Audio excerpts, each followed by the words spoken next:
खुदावंद की शुक्रगुजारी करते हैं कि खुदावंद ने फिर से हमारी जिंदगियों में ये वक्त दिया है ताकि हम इन दिनों में जब बहुत सारी कलीसिया में लोग रोजे रखते हैं और राग के बुध से यह सिलसिला शुरू होता है जब कलीसिया रोजे रखना शुरू करती है। और ये एक ऐसे वक्त में से लोग गुजर रहे हैं जब इंसान समझता है कि उसके लिए जमीन पर वक्त के साथ साथ खुशी खत्म होती जा रही है। अक्सर व बेशतर हम मीडिया पर एक खबर सुनते हैं जब कोई टीम जीत जाए तो एक बड़े ही खबर चलती है कि कौम को बहुत देर के बाद खुशी मनाने का मौका मिला है। यानी लोग महसूस करना शुरू हुए हैं कि हमारे लिए खुशी के मौके बहुत कम हैं। अब इन दिनों में जब हम रोजे रख रहे हैं तो बहुत सारे लोग रोजा की मुखालफत भी करते हैं, इस बात को मद्देनजर रखते हुए कि बाइबल मुकद्दस में 40 रोजों को बाकायदा तौर पर रखने की या इसको कायम रखने की कोई इजाजत नहीं है, या कोई ऐसा हुक्म नहीं दिया गया जिस बदौलत कैथोलिक चर्च या प्रोटेस्टेंट चर्च के कुछ लोग रोजे रखते हैं। और यह हकीकत है कि बाइबल मुकद्दस में हमें कोई ऐसा अदद नहीं मिलता जिसकी बदौलत लोग समझते हैं कि हमें हुक्म मिलना चाहिए था कि 40 रोजे रखे जाएं। तो भी कलीसियाई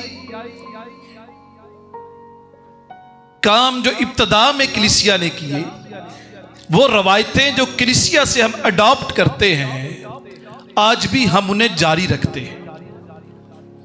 और यहूदी तो जब भी कोई ईद मनाते थे तो ईद मनाने से पहले दस्तूर यह था कि वो अपने आप को तैयार करते थे ईद मनाने के लिए, और तैयार वो करते थे रोजे रखकर अपने आप को तैयार करने के लिए। वो समझते थे कि खुशी के लिए, ईद के लिए हमें पहले अपने आप को तैयार करना है, अपने गुनाहों पर मातम करना है, अपने आप को खुदा के साथ वक्फ कर देना है। और यहूदी ईद मनाने से पहले रोजे रखते थे। आमतौर पर तो यहूदी पीर वाले दिन और जुमेरात वाले दिन 2 रोजे रखते थे, लेकिन इब्तदाई कलीसिया में जब हम डिडाखे पढ़ें तो वहां पर इब्तदाई कलीसिया भी 2 रोजे रखते हमें नजर आती है। यहूदी पीर को और जुमेरात को रोजा रखते थे, लेकिन मसीही बुध को और जुमे को रोजा रखते थे। अब बुध की निस्बत यह थी रोजा रखने की, इब्तदाई कलीसिया के नजदीक बुध वो दिन है जिस दिन यहूदा ने यीशु मसीह के खिलाफ साजिश रचाई थी। और उस साजिश की बना पर कि उसने साजिश की थी यीशु के खिलाफ, उन्होंने उस दिन रोजा रखना शुरू कर दिया। और जुमे का रोजा वो इसलिए रखते थे क्योंकि कहते थे कि हमारा यीशु मसीह उस साजिश की वजह से जुमे के दिन पकड़वाए गए। अब इब्तदाई कलीसिया में रोजे के मखसूस दिनों को जब वो रोजे रखते थे तो उस दिन को स्टेशन डेज कहते थे, जिसका मतलब यह था पहरे पर खड़ा होना। किस पर खड़ा होना? पहरे पर खड़ा होना। उनके नजदीक कि हम मसीह के सिपाही हैं। वो समझते थे कि एक सिपाही का काम यह है कि पहरा दे, और उनके नजदीक इस दिन को स्टेशन डेज इसलिए कहते थे ताकि वो साबित करें कि हम भी दुश्मन अबलीस के खिलाफ खड़े होने के लिए दुआ और रोजे में ठहरते हैं। यानी आज भी जब हम दुआ और रोजे में ठहरते हैं तो हमारा मकसद ये होता है, एक तो हम अपने गुनाहों पर पशेमान होते हैं, तौबा करते हैं, तौबा के लम्हात में से गुजरते हैं, दुआ करते हैं, रोजे के जरिए से हम अपने मुंह को बंद कर लेते हैं ताकि खाने पीने से परहेज किया जा सके। और जुमे को हमने सीखा था कि जब हम अपने मुंह को बंद करते हैं तो उसके लिए बड़ा जरूरी है फिर हम अपने कानों को खुला रखें ताकि हम खुदा की कलाम की आवाज को सुन सकें। खुद मुंह बंद करते हैं लेकिन चाहते हैं कि कोई दूसरा हमारे लिए बोले और हम सुने। तो जरूरी है जब हम रोजा रखें तो अपने मुंह को जहां परहेज करते बंद रख लेते हैं, वहां जरूरी है कि हम खुदावंद के कलाम की आवाज को भी सुने।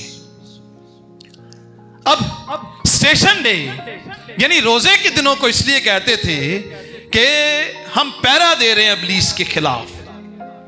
और याद रखें, इंसान जब बड़ा खुश होता है ना तो उसकी बड़ी खुशी में वो कभी फूला नहीं समाता।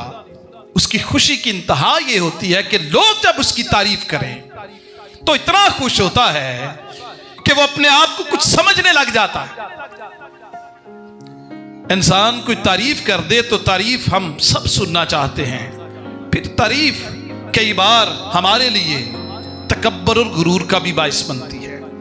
लेकिन यीशु मसीह की जात ऐसी है कि उसके लिए तारीफ के लफ्ज जो आए हैं वो आसमान से हैं। कहां से हैं? आसमान से आवाज आई, ये मेरा प्यारा बेटा है जिससे मैं खुश। इंसान की तारीफ खुशी में कई बार तकब्बर और गुरूर का बाइस बन जाता है। लेकिन यहां पर खुदावंद यीशु मसीह से खुदा बाप की जात खुश है, पुकार कर कह रहे हैं कि मैं खुश हूं कि ये मेरा प्यारा बेटा जिससे मैं खुश हूं। लेकिन ये खुदा बाप की खुशी इब्लीस के लिए हमेशा नाराजगी का बाइस होती है। इब्लीस के लिए नाराजगी का बाइस आज भी कुछ लोग हमसे खुश हों तो इब्लीस टाइप लोग नाराज हो जाते हैं, होते हैं ना इब्लीस टाइप लोग। इब्लीस की प्रॉब्लम यह है कि वो तारीफ में जब खास तौर पर खुदा तारीफ करता तो फिर वो नाराज हो जाता है। अयूब की किताब में लिखा है अयूब से खुदा खुश था लेकिन इब्लीस नाराज हो गया। और इब्लीस इतना नाराज हो गया कि उसने उसका सब कुछ तहस नहस कर दिया। अयूब के बारे में लिखा है अयूब रास्तबाज, बदी से दूर रहता और कुर्बानियां भी करता था, खुदा की हुजूरी में रास्तबाज था। इब्लीस नाराज हो गया। अब यीशु मसीह से खुश है, वो नाराज है। अब नाराजगी में इब्लीस क्या करता है? इंसान को आजमाता है। और आजमाता कैसे है? यहां पर यीशु मसीह की आजमाइश है, ऐसी आजमाइश है जिसमें लिखा है कि रूह यीशु को जंगल में ले गया। इब्लीस नहीं लेके गया, बल्कि कौन लेके गया है? रूह यीशु को जंगल में ले गया ताकि वहां पर वो आजमाया जाए। अब दो तरह की आजमाइशों में से यीशु मसीह गुजरे हैं जिनका खास हमें जिक्र मिलता है। पहली आजमाइश में यीशु मसीह बेयाबान में है या जंगल में है, और दूसरी और बड़ी आजमाइश में खुदावंद यीशु मसीह को हम एक बाग में देखते हैं, बागी गतसमनी में। अब ये यीशु मसीह की दो बड़ी आजमाइशों के अलावा भी आजमाइशें आई हैं। इसी बाब में लूका की अंजील में अगर आप पढ़ें उसके 4 बाब और 13वीं आयत में लिखा है जब इब्लीस तमाम आजमाइशें कर चुका तो कुछ अरसा के लिए उससे जुदा हो गया। अब ये लफ्ज इतने ताकतवर हैं जो हमें ये सिखाते हैं कि जब आजमाइश इब्लीस करता है आप उसका मुकाबला करते हैं तो भाग जाता है, लेकिन फिर एक नई आजमाइश के लिए आपके पास तैयार भी रहता है। अब यहां आजमाइशें दो तरह की, एक आजमाइश खुदा की तरफ से भी आती है और एक आजमाइश इब्लीस की तरफ से भी है। और याद रखे, जब खुदा आजमाता है तो खुदा इसलिए आजमाता है ताकि इंसान का ईमान साबित हो सके कि वो कितना खुदा के साथ ईमानदार है। ईमान को साबित करने के लिए खुदा ने अब्राहम को आजमाया था। अब्राहम को कहा, जो तुझे सबसे प्यारी चीज है वो तू मुझे दे दे। उसके ईमान को साबित कर दिया।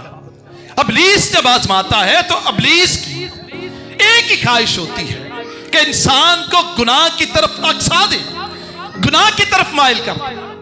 और यहां पर लिखे, आजमाने वाले ने पास आकर उससे यह कहना शुरू किया, अगर तू खुदा का बेटा है, अगर तू खुदा का बेटा है तो फरमा ये पत्थर रोटियां बन जाए। ये पत्थर क्या बन जाए?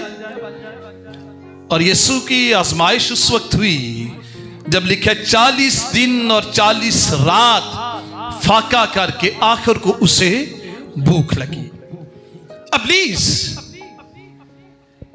इब्लीस खुदा की मुखालफत में 3 मुख्तलिफ रूप धारता है।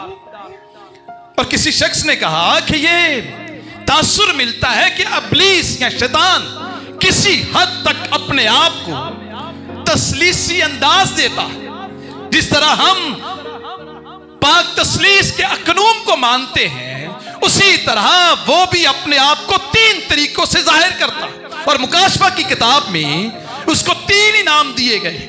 एक, उसे इब्लीस कहा गया। क्या कहा गया है? इब्लीस। फिर उसे नाम दिया गया है हैवान, जानवर।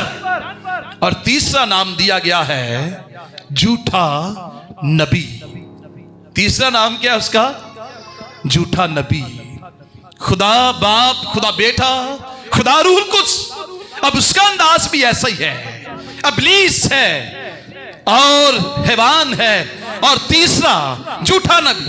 अब ये 3 सूरतों में भी जाहिर होता है। अब इसके 3 मुख्तलिफ नाम भी हैं और 3 इसकी मुख्तलिफ सूरतें भी। जब वो जाहिर होता है, मुकाशफा की किताब में लिखा है, उसका 20वां बाब 2री आयत में, वो सांप की तरह जाहिर होता है। लिखा है वही पुराना सांप जो इब्लीस। और एक इसका रूप ग्रंथियों के नाम खत में पलूस रसूल बयान करता है कि वो नूरानी फरिश्ते का रूप धार लेता है। कौन से फरिश्ते का? नूरानी फरिश्ते का। अब इसके ज़हूर है। और तीसरा, ये शेरे बब्बर की तरह दौड़ता है, हैवान की तरह।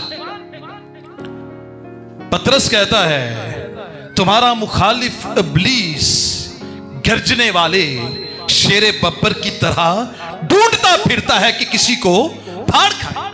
अब ये जब यीशु मसीह के पास आता है तो यीशु मसीह उस वक्त रूहानी पीक पर है। यीशु मसीह को आजमाने के लिए आता है। और जब वो आता है तो पहला हरबा इस्तेमाल करता है पुराना सांप बनकर और कहता है अगर तू खुदा का बेटा है तो फरमा ये रोटियां, ये पत्थर रोटियां बन जाए। अब आजमाइश जब हो रही है तो पहला हरबा जो इस्तेमाल करता है इब्लीस, वो ये कहता है कि अगर तू खुदा का बेटा, क्या कहता है? अगर तू यीशु की शनाख्त पर हमला करता है। अभी थोड़ी देर पहले खुदा ने क्या कहा था? ये मेरा प्यारा बेटा है जिससे मैं खुश हूं। इब्लीस तैश में आ गया। पहला हमला जो यीशु मसीह पर किया पुराने सांप की तरह, उसने बागे अदन में भी इसी तरह हमला किया था हवा पर। हवा नाकाम होगी, आदम नाकाम हो गया। वही पुराना सांप अब फिर यहां हमला करता है। और इब्लीस की जो एक खास पहचान है वो ये है कि वो हमेशा जहां मुमकिन हो वहां डाउट पैदा करता है। पहचान, शक पैदा करना। खुद इब्लीस इस बात से वाकिफ था। खुद इनकार नहीं कर रहा कि यीशु मसीह बेटा नहीं है, बल्कि इंसान नीजात जो यीशु मसीह जमीन पर लेकर आए उसके दिल में शक डालने की कोशिश कर रहा। और याद रखें, इब्लीस की पहचान नोट कर लें कि इब्लीस जहां मुमकिन होता है वहां कहता है कि यह मुमकिन नहीं। आज भी बहुत सारे लोग लफ्ज अगर जब इस्तेमाल करते हैं तो डेंजरस है। अगर तेरी रोशनासाई मेरे साथ होती तो क्या बात है। यानी अगर हमेशा खुदा का मुकाबला करने के लिए इब्लीस इस्तेमाल करता है। अब ये यहां शनाख्त पर हमला कर रहा है कि अगर तू खुदा का बेटा है। अब याद रखें, यीशु मसीह पर उस वक्त हमला कर रहा है जब यीशु मसीह भूखा था, और भूख जिस्म की सबसे बड़ी ख्वाहिश है। इतनी बड़ी आजमाइश है ये भूख कि इस आजमाइश में सलातीन की किताब में लिखा है कि औरतों ने अपने बच्चों को भी खा लिया। भूख इंसान की सबसे बड़ी आजमाइश, आज भी सबसे बड़ी आजमाइश, दर्दनाक कर्बनाक आजमाइश भूख है। जब इंसान भूखा होता है तो ही चोरी करता है, जब इंसान भूखा होता है तो ही फ्रॉड करता है, जब इंसान भूखा होता है भूख मिटाने के लिए झूठ का सहारा लेता है। यहां यीशु मसीह पर पहला हरबा जो उसने इस्तेमाल किया वो यही था, अगर तू खुदा का बेटा है फरमा के ये पत्थर रोटियां बन जाएं। क्या बन जाएं? रोटियां बन जाएं। अजीजों, आज भी इब्लीस की जो बड़ी चाल है वो ये है कि खुदा के इंतजाम के बारे में आपकी जिंदगी में शक पैदा कर दे। और यहां पर कहता है फरमा पत्थर क्या बन जाएं, रोटियां बन जाएं। सोर्स बदल दे। पत्थरों से कभी रोटियां पैदा हुई हैं? नहीं, लेकिन भूख इतनी थी कि जिस जगह पर, जिस बियाबान में यीशु खड़े हैं, हिस्टोरियन कहते हैं वहां पर छोटे छोटे पत्थर थे। अब वो पत्थर भूख में ऐसे ही दूर से दिखाई देते थे जैसे ये रोटियां हैं। हिस्टोरियन कहते हैं वो जगह ऐसी लग रही थी जैसे छोटे छोटे पत्थरों में यीशु गिरा, और वो इब्लीस उसे कह रहे हैं तुझे रोटियां नजर आ रही हैं, फरमा कि ये क्या बन जाएं, रोटियां बन जाएं। शैतान इब्लीस इंसान की कमजोरी को 3 तरीकों से इस्तेमाल करता है। नंबर 1, वो चाहता है कि हम वक्त का इंतजार ना करें। वो चाहता है कि अभी हमारे लिए सब कुछ हो जाए। यीशु मसीह ने बियाबान में रोटियां बनाई थी, अभी इब्लीस के कहने पर नहीं बनाई और ना पत्थरों से बनाई है। यीशु मसीह ने साबित किया था कि मैं खुदाई हूं, लेकिन अभी साबित करना यीशु मसीह का जरूरी नहीं था। अभी वो कह रहा पत्थरों को कह कि रोटियां बन जाए, लेकिन यीशु मसीह ने जब रोटियां बनाई थी तो पत्थरों से नहीं बनाई थी, बल्कि किससे बनाई थी? रोटी से रोटियां। आज भी रोटी से रोटियां बनती हैं, पत्थरों से रोटियां नहीं बनती। अब यीशु मसीह को वो चाहता था कि ये वक्त का इंतजार किए बगैर अभी इसी वक्त अपनी जरूरत को पूरा कर ले। उसका तरीका यह था कि वो अक्साना चाहता था कि अपनी सलाहियतों को खुदा की मर्जी के खिलाफ इस्तेमाल कर दो।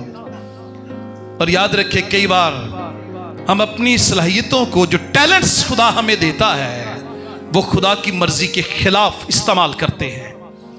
और हमारे लिए सबक ये है कि जो टैलेंट खुदा ने हमें दिए हैं उनको कभी खुदा की मर्जी के खिलाफ इस्तेमाल ना करें। अब यहां इंसानी कमजोरी ये भी है कि वो मादी जरूरतों की तरफ हमेशा अपना फोकस करता है, और ये आयत सिखाती है मादी जरूरतें इंसान की जरूरत तो हैं, लेकिन रूहानी तौर पर ये हमें खुदा से दूर कर देती है। अगर तू खुदा का बेटा है फरमा ये पत्थर क्या बन जाए, रोटियां बन जाए।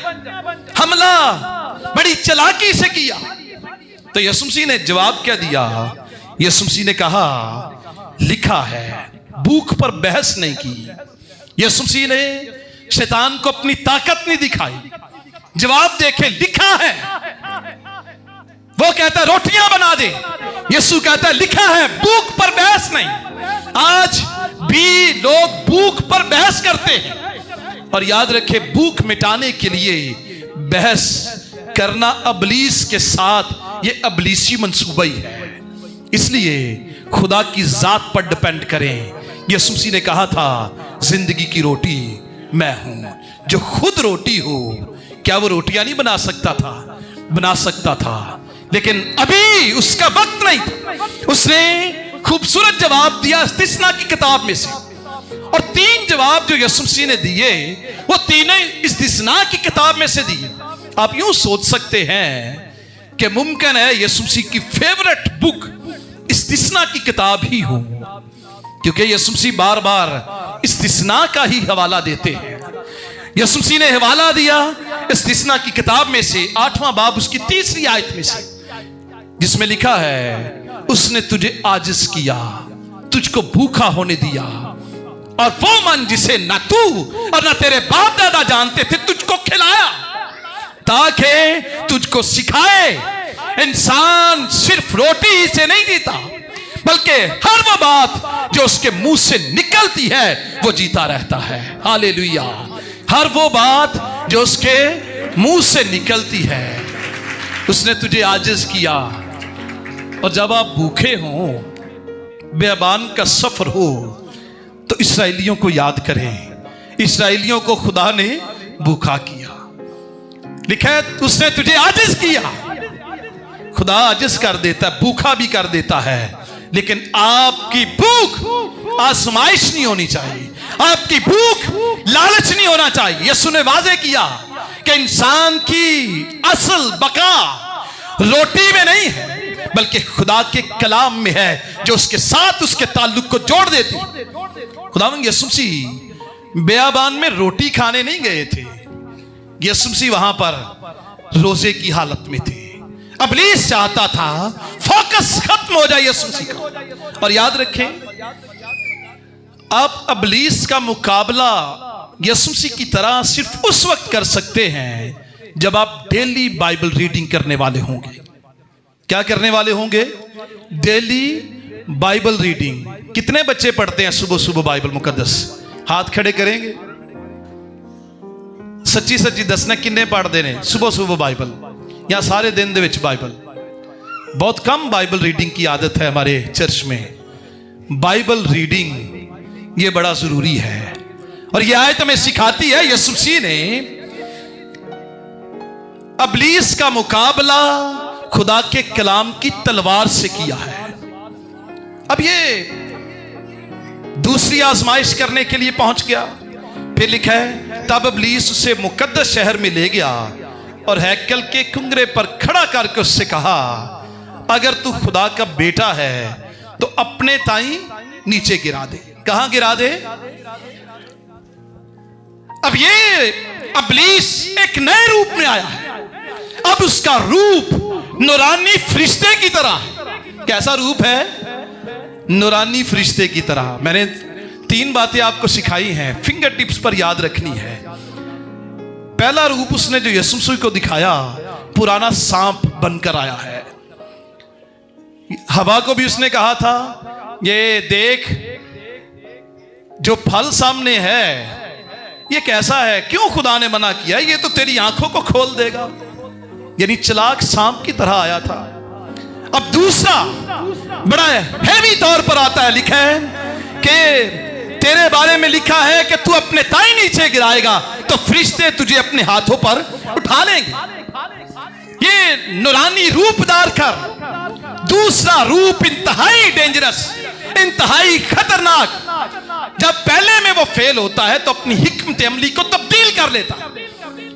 वो जिस्मानी जरूरत के जरिया ना गिरा सका तो यीशु की रूहानियत और खुदा पर भरोसे के एक ऐसे जाल को उसने बुन दिया कि यीशु मसीह को कलाम के जरिया से ही डिस्ट्रैक्ट कर सके।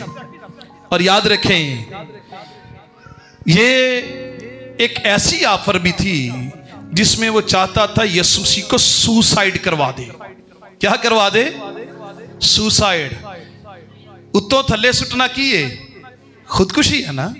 सुसाइड करवाना चाहता था।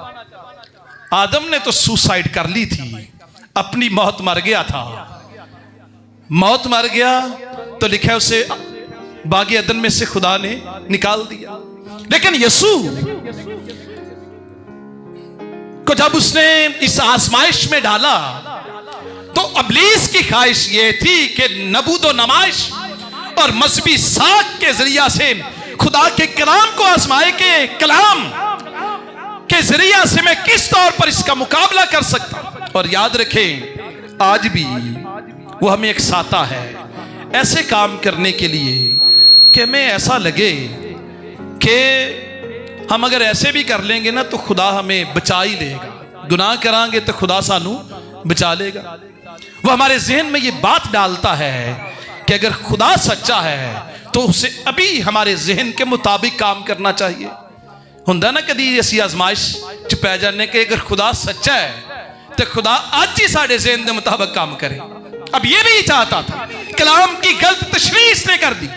वो बाइबल की आयात के सियाक को सबाक को गलत तौर पर पेश करता है। और इब्लीस का जो एक बड़ा मकार हरबा है, जब वो नूरानी फरिश्ते का रूप धारता है तो पूरे कलाम को आपके सामने पेश नहीं करता बल्कि आयात को तरोड़ मरोड़ कर पेश करता है। कैसे पेश करता है? कलाम को तरोड़ मरोड़ कर। अब उसने जो हवाला दिया उसने पूरा नहीं दिया। पूरा हवाला क्या था? ज़बूरों की किताब ज़बूर 91 उसके 11वीं 12वीं आयत में उसने आधा पेश किया, लेकिन हवाला पूरा यह था कि वो तेरी सब राहों में तेरी हिफाजत करेंगे। तेरी सब राहों में तेरी क्या करेंगे? अब ये यीशु मसीह का इम्तिहान लेना चाहता है। शैतान ने यीशु के अपने हथियार कलाम को उसके खिलाफ इस्तेमाल करने की कोशिश कर दी। और याद रखें हमारे लिए जो इसमें सबक है वो ये है कि बाइबल की किसी एक आयत को पकड़कर अपनी जिंदगी का फैसला ना करें। हमेशा बाइबल मुकद्दस के दूसरे हवाला जात को भी देखें। और आज एक आयत पर पूरी की पूरी चर्च बिल्डिंग तैयार हो जाती है। कितनी आयत थे? एक आयत दे होती। और इब्लीस का ये हरबा है कि वो पूरी तशरीह नहीं बयान करता बल्कि अद्धी आयत पेश करता है। की आयत पेश करता है? अद्धी आयत। और ये बड़ी तेजी के साथ आधी आयत आज भी लोग अब आपको दिखाएंगे। मुझे भी कई बार लोगों ने आधी आयत ही दिखाई है। उसका सियाको सबाक, उसकी तारीखी बैकग्राउंड बिल्कुल नहीं बताई। यीशु मसीह ने उस हरबे का जवाब बड़ा खूबसूरत दिया। पहले यीशु मसीह ने जो जवाब दिया उसने कहा लिखा है, लेकिन अब जब उसने जवाब दिया तो लिखा है ये भी लिखा है। क्या जवाब दिया?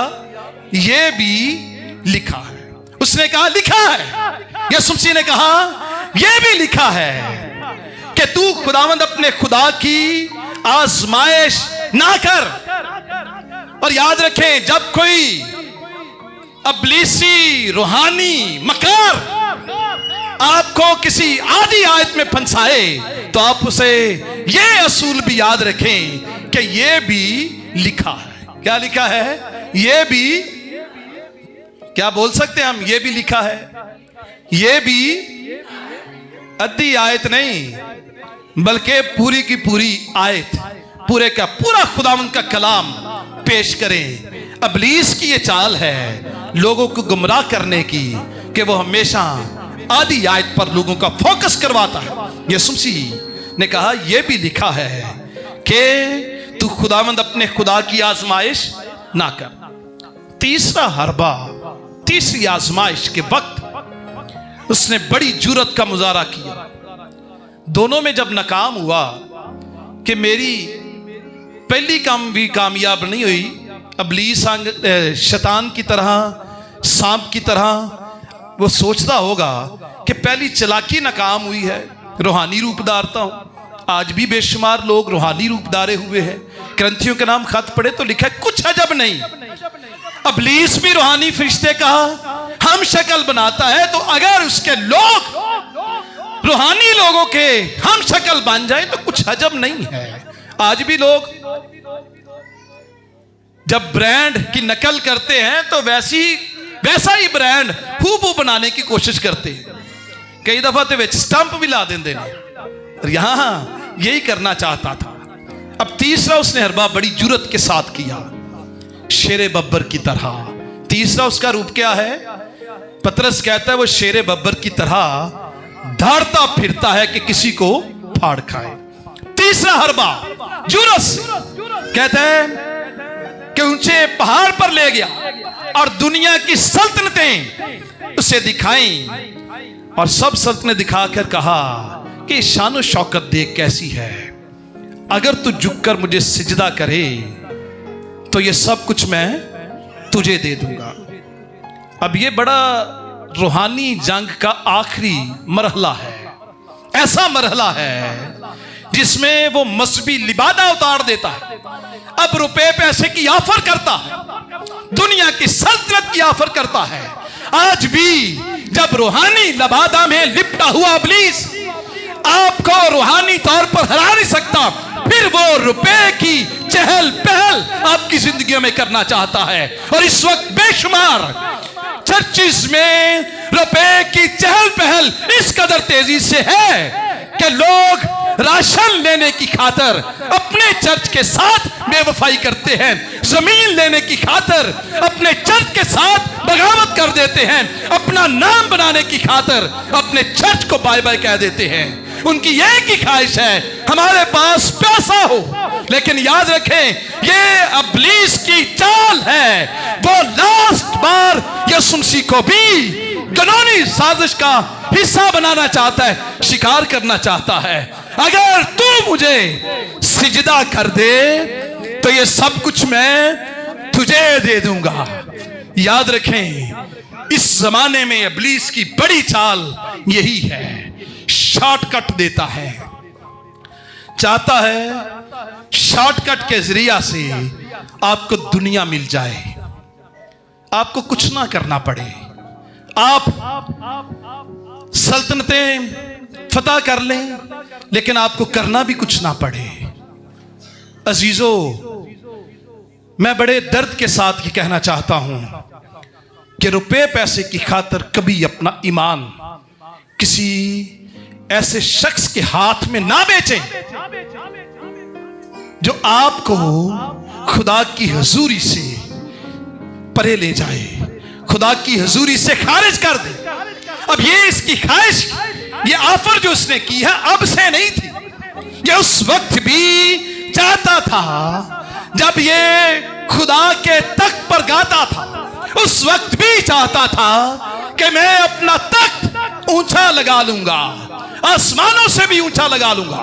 और याद रखें उस वक्त भी ख्वाहिश ये थी जब मैं ऊंचा बनूंगा तो निचले लोग मुझे सिजदा करेंगे। आज भी जब ऊंचा इंसान होता है तो उसकी ख्वाहिश ये होती है नीचे वाले लोग मुझे सिजदा करें। क्या करें? मुझे सिजदा करें। अगर तू झुककर मुझे सिजदा करे, मेरी इबादत करे तो मैं सब कुछ तुझे दे दूंगा। याद रखें यीशु मसीह जमीन पर दुनिया की बादशाहत कायम करने के लिए नहीं आए। अब ये ऑफर कर रहा है दुनिया की बादशाहत की, तो यीशु मसीह दुनिया की बादशाहत लेने नहीं आए, बल्कि यीशु मसीह के पैगाम को फौरन आजमाइश के बाद बड़ा क्लियर हम देखते हैं कि यीशु मसीह ने कहना शुरू किया, तौबा करो क्योंकि आसमान की बादशाही नजदीक। आज मैं सिखाना चाहता हूं कि दुनिया आपको ऑफर करती है दुनिया की बादशाही, मेरा यीशु आपको आसमान की बादशाही की ऑफर करता है। हालेलुया। दुनिया आज भी ऑफर करेगी, रुपया पैसा ले लो, आप अमीर हो जाओ, दे दो अमीर हो जाओ। मेरा यीशु ऑफर करेगा, आओ तौबा करो और आसमान की बादशाहत ले लो। हमें क्या लेनी है? आसमान की बादशाहत, कॉम्प्रोमाइज नहीं। यीशु मसीह ने जो बादशाही ली है शॉर्टकट के जरिया से नहीं ली, बल्कि सलीब के रास्ते से ली है। किस रास्ते से? सानू भी दुनिया दी होवे या आसमान दी बादशाही, सानू भी दुख दे वसीले, सलीब दे वसीले ही मिलती है। यीशु मसीह ने क्या कहा? अगर कोई मेरे पीछे आना चाहे तो क्या करे? अपनी खुदी का इनकार करे, अपनी सलीब उठाए तो मेरे पीछे चला आए। यीशु मसीह ने फैसला कुन जवाब दिया। यीशु मसीह ने यहां पर अबलीस नहीं कहा। स्टार्ट पर देखें लिखा है अबलीस, और यहां पर यीशु मसीह जो उसे जवाब देते हैं, यीशु मसीह ने उसे फैसला कुन जवाब दिया। कहा शैतान दूर हो। कौन दूर हो? शैतान दूर हो। इबलीस आजमाता है, लेकिन अब यीशु मसीह ने शैतान को मुखालिफ, दुश्मन ही समझा। और याद रखें, जब हम इबलीस का मुकाबला करें तो दुश्मन समझ कर करें। कैसे समझ कर करें? दुश्मन। यीशु मसीह ने ललकारा, यीशु मसीह ने कहा शैतान दूर हो, क्योंकि लिखा है तू खुदावंद अपने खुदा ही को सिजदा कर और सिर्फ उसी की इबादत कर।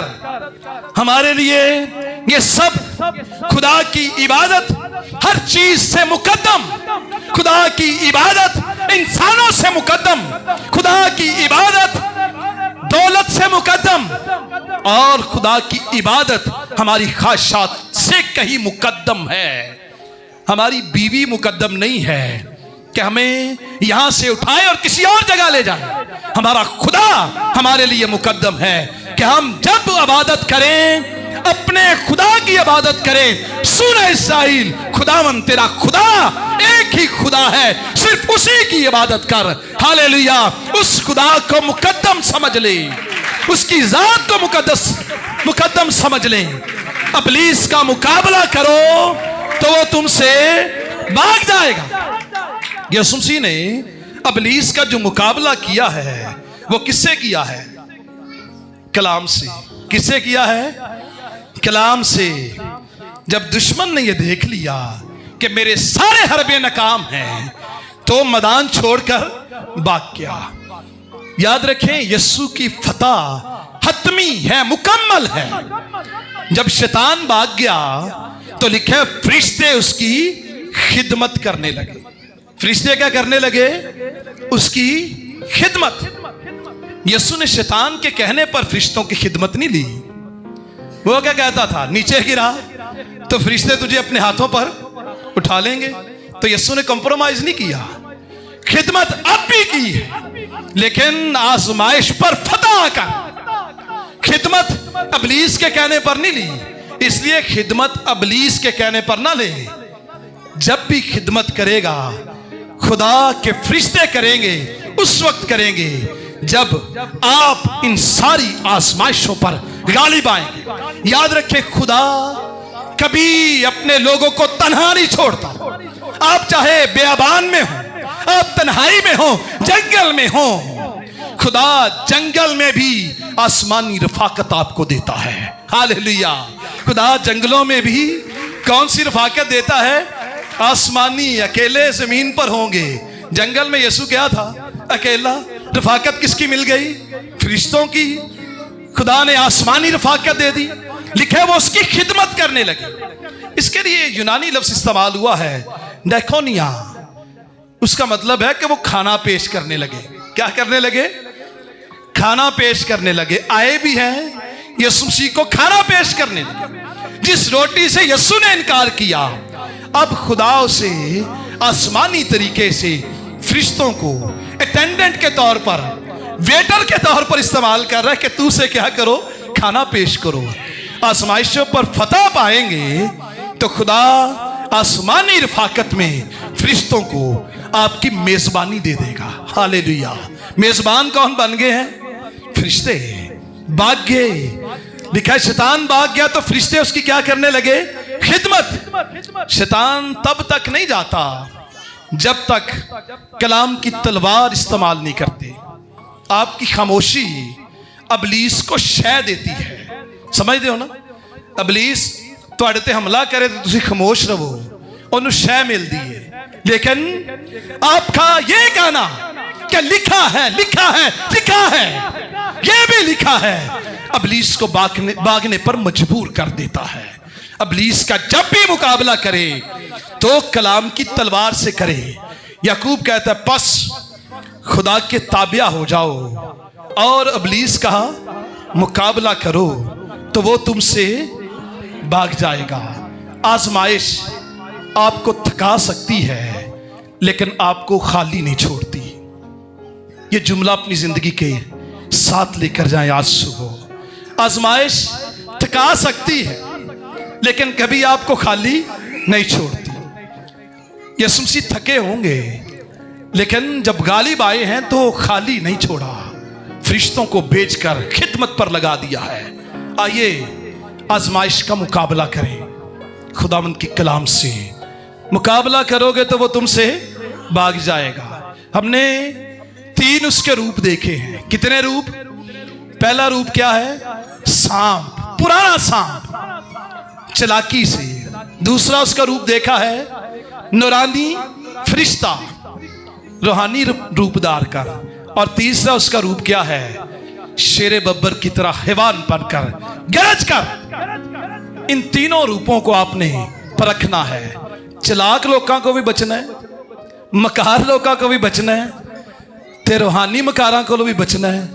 ते तीसरा इब्लीस जो ललकारे ते उदों भी ओदी दहशत नहीं लैनी, क्योंकि वो तो दहशत की रूह रखता है। कौन सी रूह रखता है? पौलुस कहता है तुम्हें दहशत की रूह नहीं दी गई, उन्हें दहशत की रूह दी गई है। हमें जो रूह दी गई है वह रूह मेल मिलाप की रूह, मोहब्बत की रूह, फतहमंदी की रूह है। उसकी दहशत से खौफजदा नहीं होना बल्कि ललकार कर कहना है यह भी लिखा है। तो लिखा है शैतान तुमसे भाग जाएगा। खुदावंद आज के कलाम के वसीला से हम सबको और हमारे गिरानों को कसरत की बरकत दे। यीशु मसीह के लिए जोरदार तालियां बजाएंगे। हालेलुया। इब्लीस का मुकाबला करो तो वो तुमसे भाग जाएगा। यीशु मसीह ने उसे भगाया है। तालियां बजाएंगे और इब्लीस का मुकाबला करेंगे। कहेंगे खुदावंद हम इब्लीस का मुकाबला तेरे कलाम से करेंगे।